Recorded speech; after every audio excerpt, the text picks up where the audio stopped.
ሰላም ተማሪዎች እንደምናላችሁ። በዛሬው ቪዲዮአችን የግሬድ 11 ባዮሎጂ ዩኒት 4.8 ሂውማን ፔዲግሪ አናሊሲስ ኤንድ ኢትስ ኢምፖርታንስ እንመለከታለን። ስለ የዘር ግንድ ትንተና ማለት ነው እና ጠቀሜታው ምን እንደሆነ እንመለከታለን። በየጊዜው የምንለቀው ቪዲዮ እንዲደርሳችሁ እንዳያመልጣችሁ የሳቋማ ቴሌግራም ቻናላችንን ጆይን፣ ዩቲዩብ ቻናላችንን ሰብስክራይብ እንዲሁም ዌብሳይታችንን ጎብኙ እያልኩኝ ወደ ትምህርታችን። በዚህ ቪዲዮ ዋነኛ ዓላማችን የሚሆነው is to define pedigree ነው። ምንድነው የዘር ግንድ ብለን የምንጠራው ነገር ምን እንደሆነ እናብራራለን። and we'll describe a pedigree using heritable traits የሚወራረሱ ባህሪያትን ተጠቅመን እንዴት በዘር ሐረግ ግንድ የትኛው ባህሪ ከየትኛው ወላጅ እንደተወረሰ ለማየት እንሞክራለን። and it's to explain the importance of pedigree analysis ማለት ነው።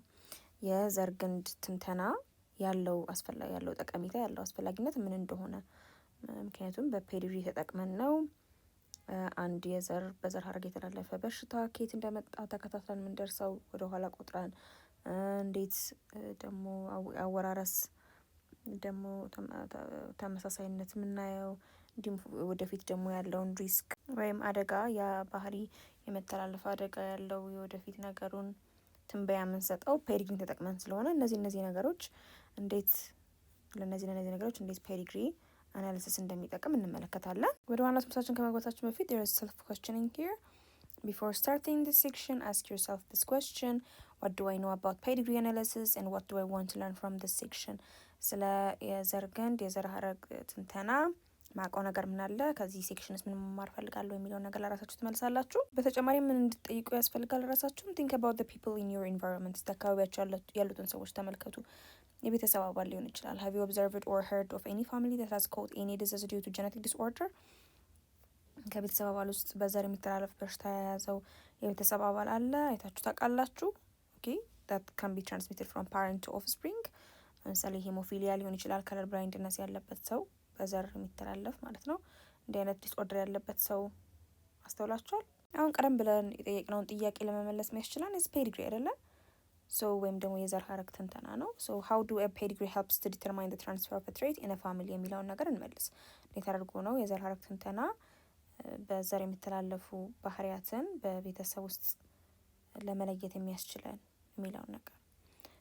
in various plant and animal species በተለያዩ የእጽዋትና የእንስሳት ዝርዮች ውስጥ scientists study the inheritance of phenotypes or traits using carefully controlled mating experiments called crosses. የተለያዩ ተመራማሪዎች ምን ሊያጠኑ ችለዋል? እንዴት የእያንዳንዱ ህይወት ያለው ነገር ወይም የተለያዩ ህይወት ያላቸው ነገሮች ዝርዮች የተለያዩ የውጭ ገጽታቸውን እንዴት እንደሚዋረሱ፣ የተለያዩ ባህሪያቸውን እንዴት እንደሚዋረሱ አጥንተዋል ማለት ነው። ምን በመጠቀም? የተለያዩ ሙከራዎችን በመጠቀም which is ክሮስ በማድረግ በማዳቀል በማራባት ወላጅ እናትና አባታቸውን ይወስኑና ምን አይነት ልጅ እንደሚወልዱ እያጠኑ እንዴት በተለያዩ ዝርዮች ውስጥ ያለ የባህሪ አወራረስ እንዴት እንደሆነ ሊያጠኑ ችለዋል። however it's practically and ethically difficult to cross human beings አይደለ? ነገር ግን ይሄን የማዳቀል ጥናት በሰው ልጆች ላይ ማድረግ በተግባርም ሆነ በስነ ምግባር የማይደገፍ ከባድ የሆነ ነገር ስለሆነ አይቻልም። okay, therefore researchers analyze pedigrees or family trees to understand how human traits and diseases are inherited. በዚህም የተነሳ የተለያዩ ጥናት አጥኚዎች ተመራማሪዎች ምንን ተጠቅመዋል ማለት ነው? የዘር ሐረግ ትንተናን የፋሚሊ ትሪ ወይም የዘር ሐረግ ግንድን በመጠቀም እንዴት የተለያዩ የሰዎች ባህሪያት እንዲሁም በሽታዎች ከወላጆች ወደ ልጆች እንደሚወረሱ ጥናታቸውን ይገልጻሉ ማለት ነው። ኦኬ ፕራክቲካሊ እያዳቀሉ ማጥናት ስለማይቻል፣ ነገር ግን ይህንን የዘር ግንድ ትንተና በመጠቀም የትኞቹ ባህሪያት እንደሚወረሱ የትኞቹ በሽታዎች እንደሚወረሱ መተንተን ችለዋል። how a gene that passes from one generation to the next generation in a family can determine the characteristics in humans pedigree. እንዴት አድርጎ አንድ የዘረመል ከአንዱ ትውልድ ወደ ሌላኛው ትውልድ በቤተሰብ ውስጥ ሊተላለፍ እንደሚችል ማየት እንችላለን ማለት ነው። ከሂውማን ፔዲግሪም ተጠቅመን የሰዎች የዘር ሐረግ ግንድን ተጠቅመን መግለጽ እንችላለን። a pedigree can show the transfer of some genetically determined diseases or disease from one person to another in a family. ፔዲግሪን የዘር ሀረግ ግንድን ተጠቅመን በመጠቀም ምን ማሳየት እንችላለን? እንዴት በዘረመል የሚተላለፉ ወይም ደግሞ በዘር ሀረግ የሚተላለፉ በዘር የሚተላለፉ በሽታዎች ከአንዱ ሰው ወደ ሌላኛው በቤተሰብ ውስጥ ሊተላለፉ እንደሚችሉ ማሳየት እንችላለን። ስፔሲፊካሊ it can show whether a trait is an autosomal dominant, autosomal recessive or X-linked trait. በተለይ ደግሞ ያ የሚወረሰው ባህሪ ምን አይነት ነው የሚለውን ለማሳየት ይረዳናል ማለት ነው። ኦኬ autosomal dominant ነው ወይ ማለትም አንድ ኮፒ ኦፍ ዘ ጂን ወይም አንዱ አለል ኦፍ ዘ ጂን ዶሚናንት ከሆነ ራሱን የሚገልጽ ነው ወይ የሚገልጽ ባህሪ ነው ወይ? autosomal recessive ነው ወይ ሁለቱንም ጂን ኦፍ ዘ አለልስ ኤግዚስት ሲያደርጉ ብቻ ነው ወይ ያ ጂን ራሱን የሚገልጸው? እና ደግሞ ኤክስ ሊንክድ ትሬት ነው ወይ ማለትም ጂኑ የሚገኘው ኤክስ ክሮሞዞም ላይ ነው። ስለዚህ ሴትና ወንድ ላይ የመገለጹ ነገር የተለያየ ከሆነ ስለዚህ የትኛው አይነት ነው autosomal dominant ነው autosomal recessive ነው ወይስ ኤክስ ሊንክድ ትሬት ነው የሚለውንም ለማሳየት ይረዳናል ማለት ነው ፔዲግሪ።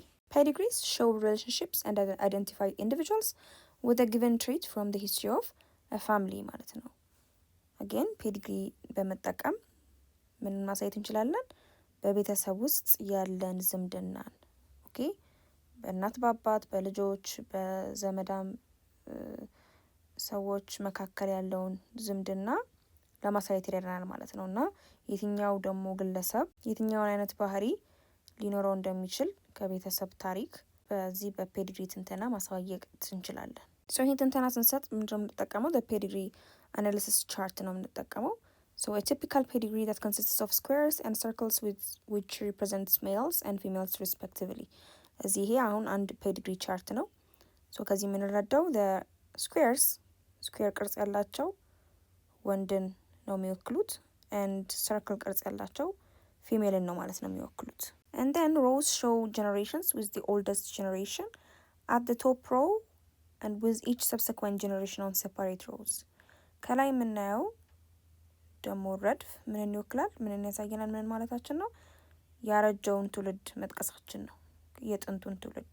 ከዛ ከሱ ቀጥሎ ደግሞ የምናገኛቸው ምንድናቸው? ከዛ ከጥንቱ ትውልድ ቀጣይ የሆኑት ትውልዶች ናቸው። a horizontal line connecting two parents is called a marriage line. እነዚህን ሁለት ወላጆች የሚያገናኘው ደግሞ ወደ ጎን የተሰመረ መስመር ምንድነው የሚያመለክተው? እነዚህ ሁለት ሰዎች የተጋቡበትን መስመር ነው። ኦኬ and the vertical line connects children to couples. ስለዚህ አሁን እዚህ ጋር ወንድ አለ ሴት አለች ወንድና ሴቱ ተጋቡ የሚለውን በሆሪዞንታል ላይን እንገልጻለን ሜሬጅ ላይኑ ማለት ነው። then there is a vertical line here አይደለ? ወደ ቀጥሎ ደግሞ የተሰመረ መስመር አለ። እሱ ደግሞ ምንን ያገናኛል? እነዚህ ሁለት ካፕልስ ጥንዶች የወለዷቸውን ልጆች ደግሞ የሚያመለክት ነው ማለት ነው። ኦኬ for example in the pedigree given below figure 4.34 the square represents the male and the circle represents the female and the line between them represents the marriage. እዚህ ጋር የምናየው ፔዲግሪ ቻርት አለ። ለዚህ ስኩዌሩ ወንድን ይወክልልናል፣ ሰርክሏ ሴትን ትወክልናለች። በሁለቱ መካከል ያለው ደግሞ አግድም ሆሪዞንታል የሆነው ደግሞ ላይን መጋባታቸውን ይገልጽልናል ማለት ነው። በሱ ማሳየት እንችላለን ተጋብተዋል እነዚህ ሰዎች። ደግሞ ከለር በመጠቀም ደግሞ አፌክትድ የሆኑ ኢንዲቪጁዋልስ እና አፌክትድ ያልሆኑ ኢንዲቪጁዋልስም መለየት እንችላለን። ኦኬ እዚህ ጋር እየመለከትን ያለነው አንድ በዘር ግንድ እንደሚተላለፍ በሽታ መኖር አለመኖሩን ቢሆን so the reds are affected individuals በቀይ የተገለጹት ኢንዲቪጁዋልስ እዚህ ጋር አፌክትድ የሆነ ወንድ ልጅ ይወልዳሉ፣ እዚህ ጋር አፌክትድ የሆነ ሴት ይወልዳሉ። ኦኬ and the blue are unaffected individuals ሰማያዊ ከለር ደግሞ የተቀቡት ስኩዌር እና ሰርክልስ በዛ በሽታ ያልተጠቁ መሆናቸውን ለማሳየት እንጠቀምበታለን ማለት ነው። so the top row of the pedigree of a pedigree is the original pair. እዚህ ጋር የምናየው ከሁሉም ረድፎች የመጀመሪያው ረድፍ ምንን ያሳያል? ዋነኛ የሁሉም የዘር ግንድ አያቶች መሆናቸውን ወይም የጥንት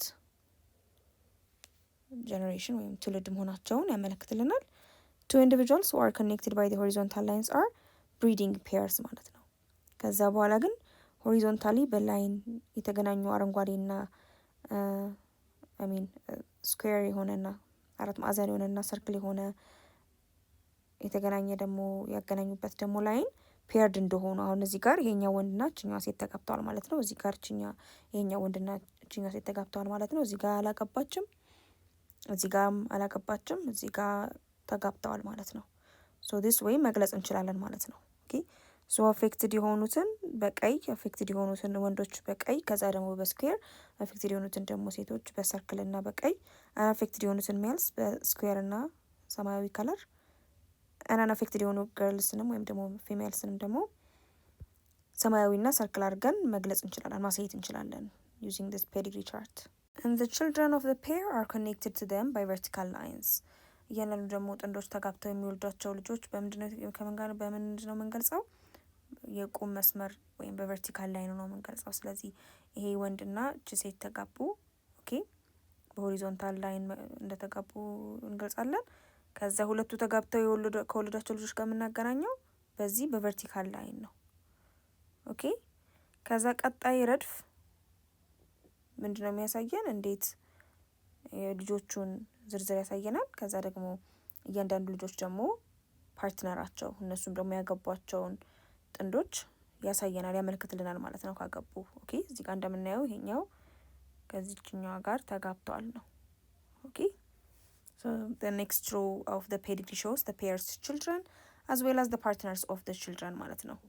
ኦኬ ቀጣይ እዚህ ጋር የምናየው ሆሪዞንታል ሮ ይሄም ከነዚህ የተወለደ ነው፣ ይሄኛውም የተወለደ ነው፣ ጂም የተወለደች ናት፣ ጂም የተወለደች ናት፣ አገን ጂም የተወለደች ናት። ከዛ ደግሞ ጎናቸው ደግሞ በሆሪዞንታል ላይ የተያያዟቸው ፓርትነሮቻቸው ናቸው፣ ያገቧቸውን ነው እንደተጋቡ ማለት ነው የሚያሳየልን ነው። The third row of the pedigree shows the next generation, the grandchildren of the pair at the top of the pedigree ማለት ነው። ሶስተኛ ላይ ደግሞ ረድፍ ላይ ደግሞ የምናገኛቸው ምንድናቸው? ሶስተኛ ጀኔሬሽን ናቸው ማለት ነው። ቀጣይ ትውልዶች ናቸው። ለዛ ለመጀመሪያ ላይ ኦሪጂናል ፔሮቹ የልጅ ልጅ ናቸው ማለት ነው። their grandchildren እነዚህ ሁለት ሰዎች ተጋቡ፣ እነዚህን ልጆች ወለዱ። ሁለተኛ ሮ ላይ ያሉትን እነዚህ ሁለተኛ ሮ ላይ ያሉት ደግሞ የራሳቸውን ፓርትነር የህይወት አጋር አገቡና እነሱም at the third row እነዚህን ልጆች ወለዱ። እነዚህ ሶስተኛ ሮ ላይ የምናገኛቸው ሰዎች ትውልዶች ለመጀመሪያው የልጅ ልጅ ናቸው። ራይት ሶ እሱን ማየት እንችላለን። አገን በድጋሚ we can take off this figure 4.34 below as an example of a pedigree of an autosomal dominant trait. ይህንኑ ፔዲግሪ በመውሰድ እንዴት ኦቶሶማል የሆነ ዶሚናንት ትሬት ከወላጆች ወደ ልጅ ልጅ እንደሚተላለፍ ማሳየት እንችላለን። ኦኬ ሶ ኦቶሶማል ዶሚናንት ትሬት የምንለው ምን ሲሆን ነው? ከሁለቱ አላሎች አንዱ ኮፒ ላይ ብቻ ኤግዚስት አድርጎ ኦኬ ኖሮ ነገር ግን ራሱን ጎልብቶ መግለጥ የሚችል ባህሪ ማለት ነው this trait የምንለው። So this pedigree begins with an affected male and an unaffected female. ይህም ፔዲግሪ ስንጀምር በዛ በዶሚናንት ትሬት አፌክትድ የሆነ አባት እና unaffected የሆነች ወይም ደግሞ ያልተጠቃች እናት ብለን መጀመር እንችላለን ፔዲግሪያችንን ስንጀምር። So the first child on the left is unaffected male. የመጀመሪያው ልጅ በዚህ በስተግራ የምናገኘው አፌክትድ የሆነ ልጅ ነው። ከዛ ያገባው ምን አይነት ሴት ነው? አናፌክትድ የሆነች ናት። በዛ በኦቶሶማል ዶሚናንት ትሬቱ አፌክትድ የሆነች ሰው አገባ። ከዛስ ሁለት ልጆች አፈራ አይደለ? መጋባታቸውን በሆሪዞንታል ላይ እንገልጻለን። ቨርቲካል ላይኑ ደግሞ የወለዷቸው ልጆች ያመለክታሉ ብለናል። ሁለት ልጆች ወለደ። አንደኛው አፌክትድ የሆነች ሴት ናት። ኦኬ ሰርክል ፊሜላ የሚገልጸው ቀይ መሆኑ ደግሞ አፌክትድ መሆኑን ነው። ሶ አፌክትድ የሆነች ልጅ ናት እና አራት ማዕዘኑ ደግሞ ወንድ ነው። ሰማያዊ መሆኑ ደግሞ አናፌክትድ መሆኑን ያሳየናል። ስለዚህ አናፌክትድ ሜል ወለደ ማለት ነው ከዚህ የምንረዳው። And the fourth child is an affected female who is not married. እነዚህ ሁለት ጥንዶች ተጋብተው 5 ልጆች ነው ያሉት ራይት። ሶ ከ5 ልጆች አራተኛዋ ልጅ ሴት ናት። አናፌክትድም ናት አይደለ? ሰርክል መሆኑ ሴት መሆኗን ነው። በተጨማሪም ደግሞ አናፌክትድ መሆኗን ያመለክታል ሰማያዊ መሆኑ እና እንዳልተጋባችም ከዚህ ፔዲግሪ መረዳት እንችላለን። ምክንያቱም በሆሪዞንታልንም ከየትኛውም ስኩዌር ከሆነ ወንድ ጋር አልተጋባችም ማለት ነው፣ በስኩዌር ከምንገልጸው ወንድ ብለን እሱን ከዚህ መረዳት እንችላለን። ኦኬ and the fifth child is an unaffected female married to an affected male and produced 4 children. እንደገና አሁንም እነዚህ ሁለት ጥንዶች ተጋብተው ከወለዳቸው ስንት ልጆች ነው የወለዱት? 1 ልጅ፣ 2 ልጅ፣ 3 ልጅ፣ 4 ልጅ፣ 5 ልጅ ነው አይደል የወለዱት እነዚህ ሰዎች ተጋብተው። ስለዚህ 5ኛዋን ልጅ ብናይ ኦኬ the fifth child affected female ናት አይደል? ሰርክል ስለሆነና ሬድ ከለርድ ስለሆነ ከማን ጋር ተጋባች? unaffected ከሆነ ወንድ ጋር ኦኬ። ከዛ ከተጋባች በኋላ ሁለቱ መጋባታቸውን በሆሪዞንታል ላይን እንገልጻለን። በቨርቲካል ላይን ስንት ልጆች ወለዱ? 4 ልጆች ወለዱ እነዚህ ሁለት ሰዎች ተጋብተው። ከዛ የወለዷቸው ልጆች ላይ አፌክትድ የሆነ ወንድ ልጅ ኖረ፣ አናፌክትድ የሆነ ወንድ ልጅ ኖረ፣ አፌክትድ የሆነች ሴት እና አናፌክትድ የሆነች ሴት ደግሞ ተወለደች ማለት ነው። ስለዚህ ከዚህ መረዳት እንችላለን ማለት ነው የወለዷቸው ልጆች ምን ያህሉ አፌክትድ እንደሆኑ፣ ጾታቸው ምን እንደሆነም በዚሁ መግለጽ እንችላለን። So here is figure 4.34 showing pedigree of an autosomal dominant trait. ከዚህ ፔዲግሪ ቻርት ምን እንረዳለን?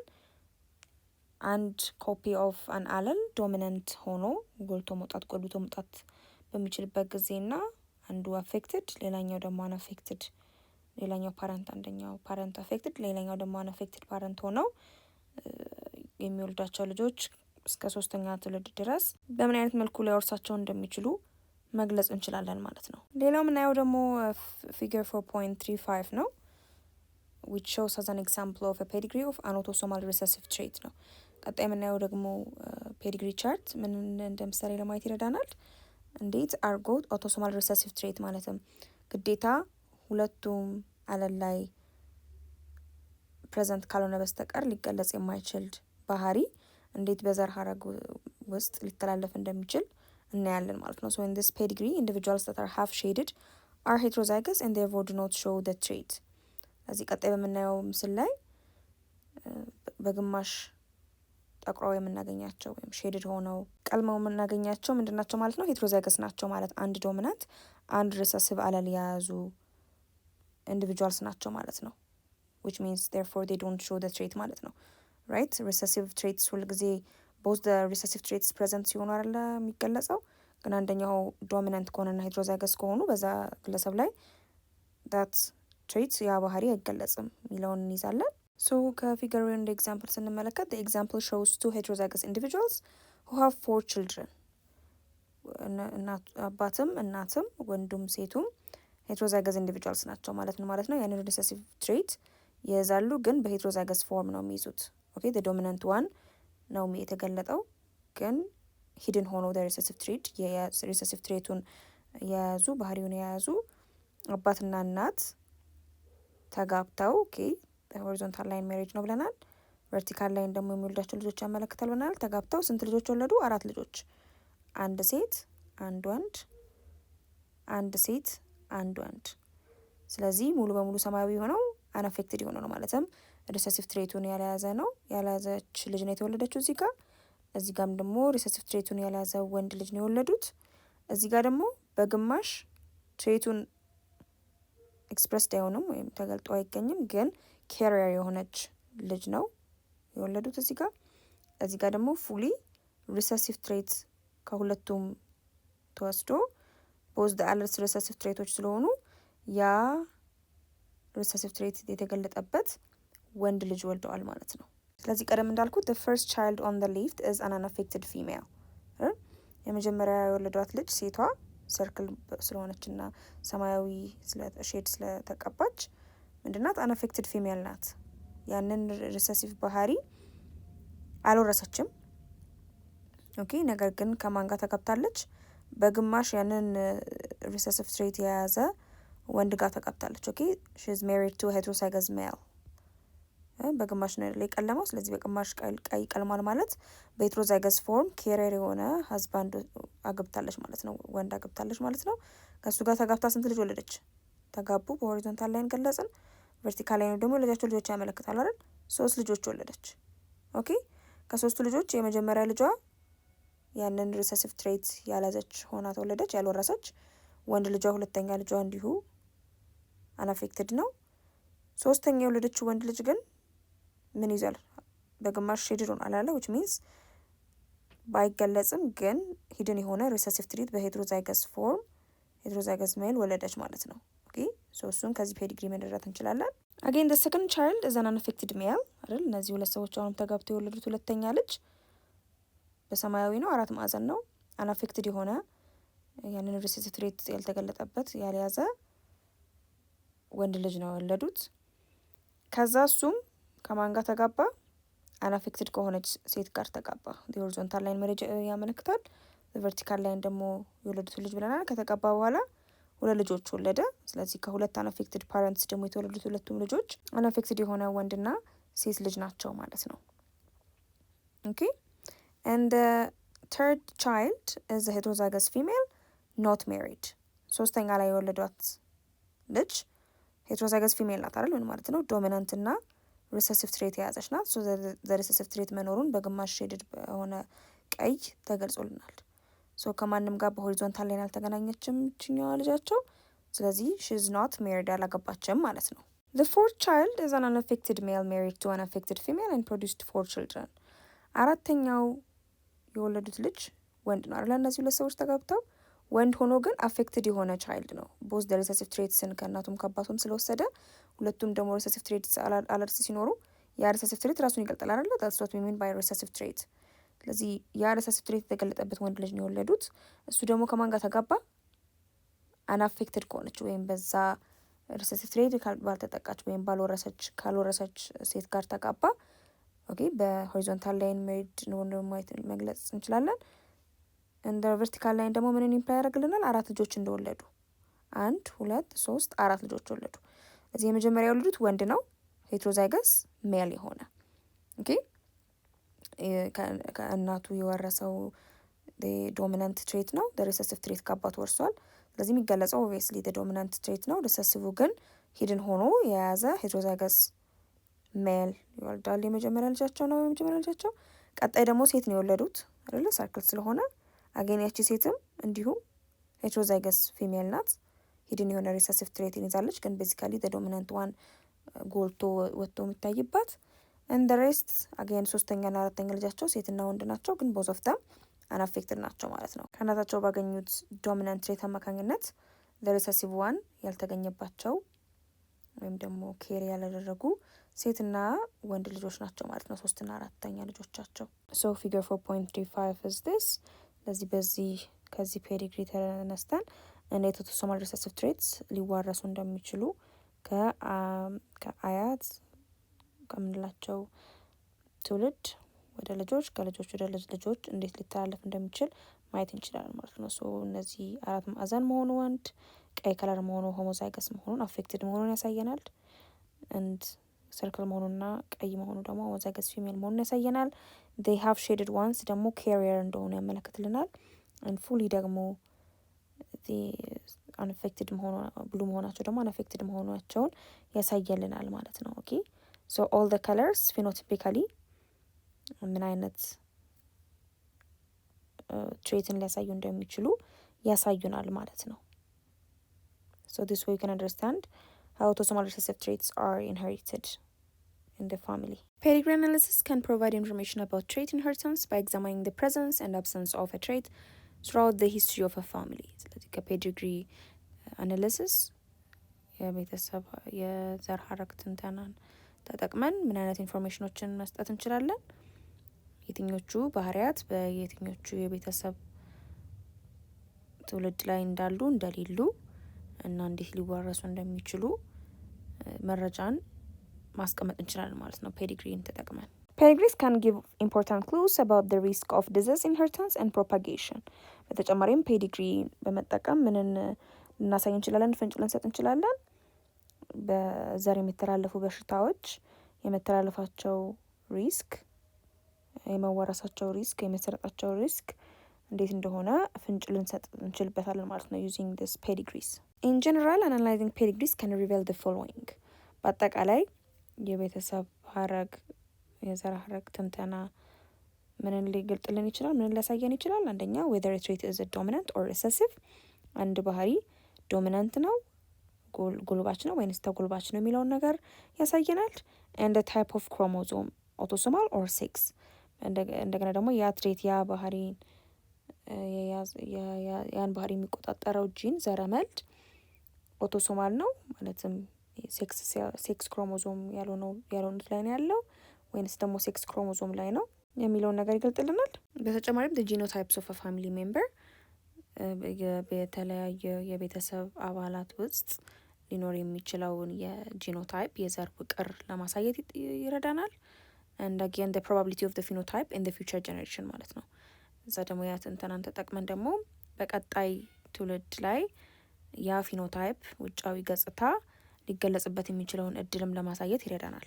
አሁን በደንብ እንድንረዳ let's do this activity 4.24 describing a pedigree. So find a pedigree that shows the transfer of a trait in a family and determine whether that is autosomal dominant, autosomal recessive or X-linked in the library or on the internet ይለናል። ላይብራሪ ሄደን ወይም ደግሞ ኢንተርኔት ላይ በመግባት አንድ ፔዲግሪ የተሰራ ፔዲግሪን ተመልክተን ያ ፔዲግሪ የቤተሰብ ሀረግ ትንተና ወይም የዘር ሀረግ ትንተና ምንን የሚያብራራ እንደሆነ አውቶሶማል ዶሚናንት አወራረስን ነው፣ የአውቶሶማል ሪሰሲቭ አወራረስን ነው ወይንስ ደግሞ ኤክስ ሊንክድ አወራረስ ነው የሚለውን እንድናብራራ ይጠይቀናል ማለት ነው። ሶ ይህንን ካገኘን በኋላ will be in a group በቡድን ትሆኑና you discuss how this can be shown in a pedigree and present it to the class። በግሩፕ በቡድን ሆናችሁ ከተወያያችሁ በኋላ ለክፍል ጓደኞቻችሁ ታቀርባላችሁ። and ይህን አክቲቪቲ ስትሰሩ እንደ ምሳሌነት you could take off the inheritance of freckles ጠቃጠቆ ያለባቸው ሰዎች አሉ አይደለም። ስለዚህ ይሄን ጠቃጠቆ ሊወረስባቸው የሚችሉበትን ያወራረስ ሁኔታ the small brown spots ትናንሽ ደግሞ ቡኒያማ የሆኑ ነጠብጣብ በቆዳ ላይ የመወረሳቸው ነገር፣ ሄሞፊሊያ ያልነው ደም ያለመርጋት በሽታ፣ ከለር ብላይንድነስ ያልነው በሽታ እንዴት በቤተሰብ ውስጥ ሊዋረስ እንደሚችል እንደ ምሳሌ በመውሰድ እነሱ ላይ ፔዲግሪ መስራት ትችላላችሁ። ሶ ፍሬክልስን ጠቃጠቁን ብንወስድ ኢትስ ኦቶሶማል ዶሚናንት which means በየትውልዱ ሊከሰት ይችላል፣ ሊገለጥ ይችላል። so affected person usually has an affected parent። አብዛኛው ጊዜ ልጆች በዚህ ጠቃጠቆ ተጠቂ ከሆኑ በጠቃጠቆ የተጠቃ ወላጅ ያላቸው ማለት ነው። so ጂኖታይፑ ሲገለጽ capital F and small f ነው which means the F is the dominant one so it has freckles ማለት ነው። and FF ከሆነ ደግሞ የላቸውም፣ ጠቃጠቆ የለባቸውም፣ recessive ፎርሙ ያለመኖር ነው ማለት ነው። ስለዚህ ኦቶሶማል ዶሚናንቱ ፍሪከልስ መኖር ነው፣ ሪሰሲቭ ደግሞ ፍሪከልስ አለመኖር ነው። ሶ ጠቃጠቆ የምንለው ይሄንን ነው። እንደዚህ አይነት ጠቃጠቆ ፊት የመኖር ችግር ነው። ሶ የሱን ፔዲግሪ ለመስራት ከፈለጋችሁ አጌን 4 ማዕዘን ወንድ ነው፣ ክቡ ሴት ናት። ስለዚህ ሼድድ የሆነችው አፌክትድ የሆነች እናት ናት ማለት ነው፣ ጠቃጠቆ ያለባት እናት። ሁለቱ በሆሪዞንታል ላይን ስናገናኛቸው ይጋባሉ፣ ተጋብተዋል ማለት ነው። ሜሪጅ ላይን ዴን ቨርቲካል ላይን የወለዳቸው ልጆች ጋር ያገናኝልናል። ስንት ልጅ ወለዱ? 1 2 3 4 5 ልጅ ወለዱ። ስለዚህ ከአምስቱ ልጆች ሁለተኛዋና ሶስተኛዋ ልጅ they are affected ጠቃጠቆ አለባቸው ማለት ነው። ሶስተኛዋ ልጅ ብቻ ነው ያገባችሁ ከአምስቱ ልጆች አናፌክትድ ከሆነ ሜል ጋር፣ ጠቃጠቆ ከሌለበት ወንድ ጋር ማለት ነው። ዴን እነሱ ተጋብተው ደግሞ ሁለተኛው ጀነሬሽን ምን ይሆናል? ሶስተኛው ጀነሬሽን ማለት ነው 4 ልጆች ይወልዳሉ። ከአራቱ ልጆች የመጀመሪያውና ሶስተኛው ናቸው አፌክትድ፣ እችኛዋ ሴት ይሄኛው ወንድ ነው። አገን የመጀመሪያውና ሶስተኛው ደግሞ አናፌክትድ፣ ሴቷ አናፌክትድ ከሆነ ወንድ ጋር ብትጋባ፣ ወንዱ ደግሞ አናፌክትድ ከሆነች ሴት ጋር እንዲሁ ቢጋባ ሊወልዷቸው የሚችሉ ልጆች በዚህ መልኩ ማየት እንችላለን ማለት ነው። ሴቷ እዚህ ጋር 3 ልጅ ነው የወለደችው ከዚህ አናፌክትድ ወንድ ጋር ተጋብታ። ስለዚህ ከሶስቱ የመጀመሪያ ልጇ ጠቃጠቆ ሊኖርበት ይችላል፣ 2 ሴት ልጆቿ ላይ ሊኖርባቸው ይችላል። እዚህ ጋርም ደግሞ ወንዱ አፌክትድ የሆነ ወንድ ከአናፌክትድ ሴት ጋር ጠቃጠቆ ከሌለባት ሴት ጋር ቢጋባ ሊሆን ይችላል። የመጀመሪያ ወንድ የሌለበት፣ ሁለተኛዋ ሴት ልጅ ያለባት፣ ሶስተኛዋ ደግሞ የሌለባት፣ አራተኛው ያለበት ወንድ ልጅ ሊወልዱ ይችላሉ ብለን እስከ 4 ጀነሬሽን የመጀመሪያ ትውልድ ኦልደስት ጀነሬሽን ይሄኛው ነው። ቀጣይ ሮ ደግሞ ሁለተኛ ጀነሬሽን ነው። ሶስተኛ ጀነሬሽን እዚህ ጋር አለ። አራተኛ ጀነሬሽን ድረስ በዚህ መልኩ እንደ ኤግዛምፕል ታሳዩ ትችላላችሁ ማለት ነው። ሌላ ተጨማሪ ኤግዛምፕል you can use the small brown spot ትንሽ ሆኖ ነጥብ ብራውን የሆነ ወይም ቡኒያማ የሆነ ነጥብ ደግሞ የሚወጣባቸው ሰዎች አሉ። እሱ አይነት ትሬት እሱ አይነት ባህሪ አውቶሶማል ሪሰሲቭ ነው። ካን ስኪፕ ጄኔሬሽንስ ማለት ተደብቆ ቀጥታ ከትውልድ ትውልድ ላይተላለፍ ይችላል። ለምሳሌ ቱ ኖርማል ፓረንትስ ካን ሃቭ አን አፌክትድ ቻይልድ ማለት ነው። ኖርማል ናቸው፣ ምንም ብራውን ወይም ቡኒያማ የሆነ ስፖት የሌለባቸው ሁለት ወላጆች ያለበት ልጅ ሊሆኑ ይችላሉ። ምክንያቱም እነሱ ላይ ሳይገለጥ ግን ተደብቆ የነበረ ሪሰሲቭ ትሬት ስለሆነ ማለት ነው። ሶ ጂኖታይፕ ኤክስፕረስድ የሚሆነው በስሞል ኤስኤስ ነው። አፌክትድ ይሆናል ማለት ነው ሁለቱም ሪሰሲቭ። ያ ትሬት እንዲገለጽ ቦዝ ሪሰሲቭ አለልስ ሊወርስ ይገባል ያ ልጅ። ካፒታል ኤስ ኤንድ ስሞል ኤስ ደግሞ ኬሪየር ነው፣ ግን ያ ብራውን ስፖት የሌለበት ልጅ ይሆናል ማለት ነው። ሶ ዲስ ኢዝ ዋት ዊ ሚን ባይ ብራውን ስፖት።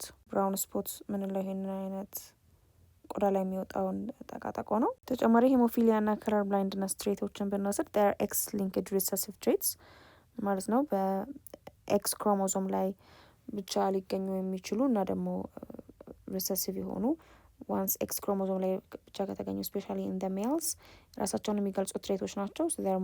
ሶ ዛት ኢት ሚንስ ዛት ዜር ሞር ኮመን ኢን ሜልስ፣ አብዛኛው ጊዜ በወንዶች ልጆች ላይ የሚገለጹ ባህሪያት ናቸው።